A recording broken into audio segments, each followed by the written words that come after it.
Le moulin magique. Il y a très longtemps, en Égypte, il y avait une pauvre femme de chambre, Nour, qui travaillait pour un seigneur avide du nom d'Anubis. Alors qu'il était assis à l'ombre toute la journée, Nour et ses neveux travaillaient dans son jardin. Nour cueillait les fruits et les légumes, tandis que Ra et Seth tiraient et coupaient les mauvaises herbes. À la fin de chaque journée, ils apportaient leur panier de nourriture au seigneur Anubis et ils mettaient le lourd panier sur la balance. Pas mal. Mais chaque fois que Nour lui demandait sa paye, il criait toujours. Revenez demain. Nour n'avait donc pas d'argent. Sans argent, elle ne pouvait pas acheter de nourriture pour ses neveux. Un jour, elle alla dans le placard et il était vide. « J'irai demander à manger au seigneur Anubis. » Nour alla directement à la maison du seigneur. Il vint à la porte lui-même plutôt qu'un de ses serviteurs. Que voulez-vous? Je suis un homme très occupé. Nour jeta un coup d'œil à sa salle à manger. Quand elle vit la délicieuse nourriture, elle eut plus faim que jamais. « Je veux juste un peu de nourriture. Mes neveux ont très faim. » De la nourriture? Je n'en ai pas assez pour moi. Il mentait. Va-t'en. Pauvre Nour, elle repartit sans nourriture pour elle ou ses neveux. Sur le chemin du retour, Nour dut passer devant une grotte. Soudain, elle entendit d'étranges gémissements. Ça venait de l'intérieur. « Je me demande ce que ça pourrait être. On dirait que quelqu'un est blessé. » C'était un cerf-popard, coincé sous des pierres et hurlant fort dans la douleur. Nour eut peur au début, mais après avoir prêté l'oreille à ses appels à l'aide pendant un certain temps, elle eut pitié et n'eut plus peur. Alors, elle appela le cerf-popard. « Que puis-je faire pour vous aider? Ces rochers sont trop lourds pour que je les ramasse. » Le cerf-popard montrait une étagère dans le coin. Il était rempli de beaux trésors. Hiss! Descends le moulin en or et apporte-le-moi ici. Nour lui tendit le moulin. Hiss! Regarde et écoute.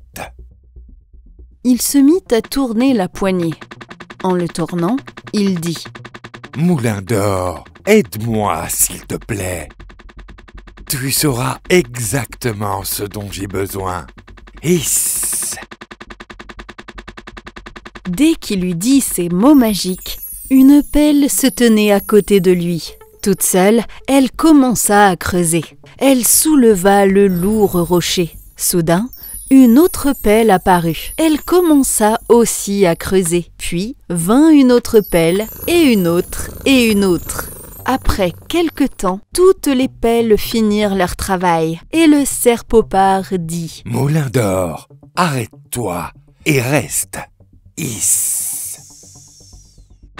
Le moulin arrêta de produire des pelles. Le cerf-popard était enfin libre une fois de plus. Parce que tu m'as aidé, Hiss, je vais te donner ce moulin magique. Dis juste les mots magiques et ça te donnera tout ce que tu veux. Hiss. Oh, merci! Le cerf-popard dit au revoir à Nour. N'oublie pas les mots magiques pour arrêter le moulin. Ça ne s'arrêtera pas si tu ne dis pas les mots exacts. Je ne les oublierai pas. Elle s'enfuit pour montrer à ses neveux le merveilleux moulin magique. Quand ses neveux virent le moulin, ils ne furent pas très contents. « Où est notre nourriture, tante Nour? Nous aurons à manger. Écoutez !»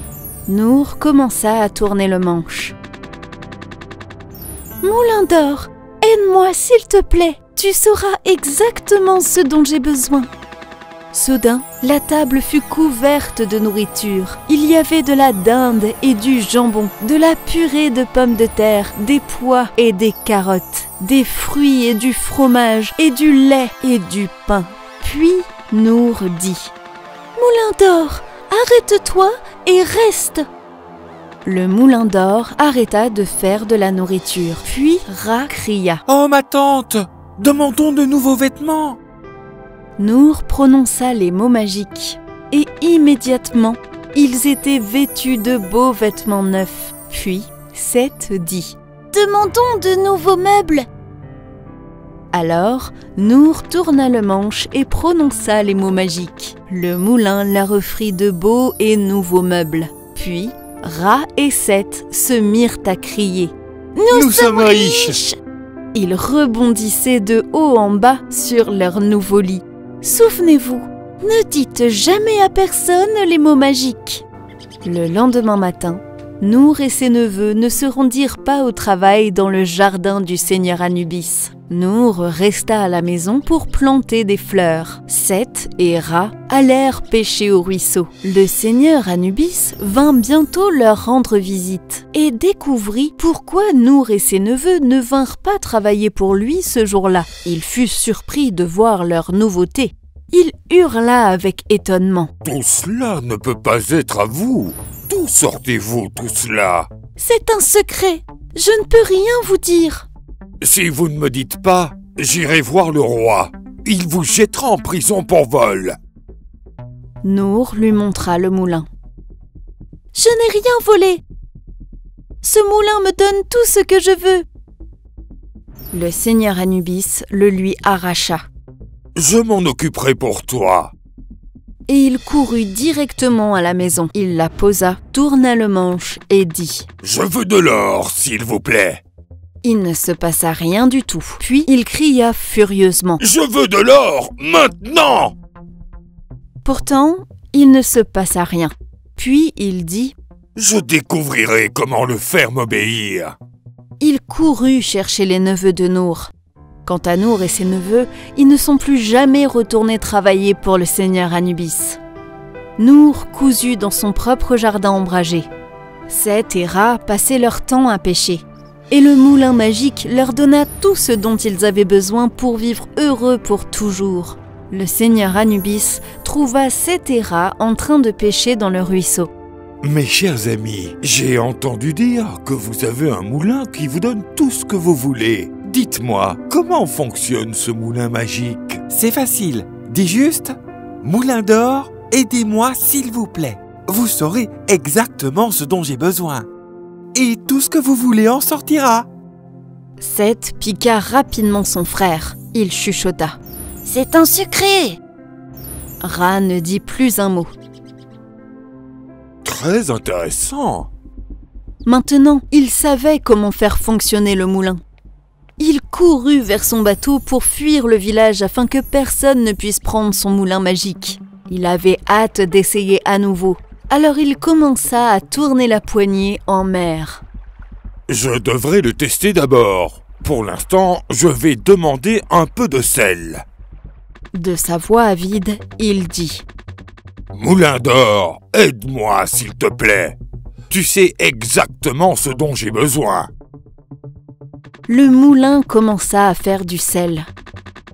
Puis il fit plus de sel. Et son bateau se remplit de sel et devint si lourd qu'il cria. « Arrêtez! Arrêtez au moulin! Hé! Arrête maintenant !» Mais il ignorait les mots magiques. Alors le moulin continuait. Son bateau commença bientôt à couler à cause de son poids.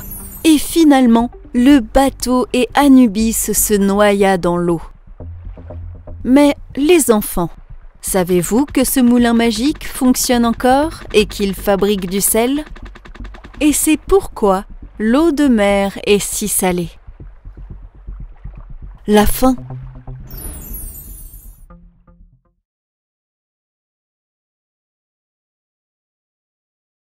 Si vous avez aimé cette histoire, n'hésitez pas à vous abonner à notre chaîne et à cliquer sur l'icône de la cloche pour les prochaines éditions. Surtout, n'oubliez pas de commenter.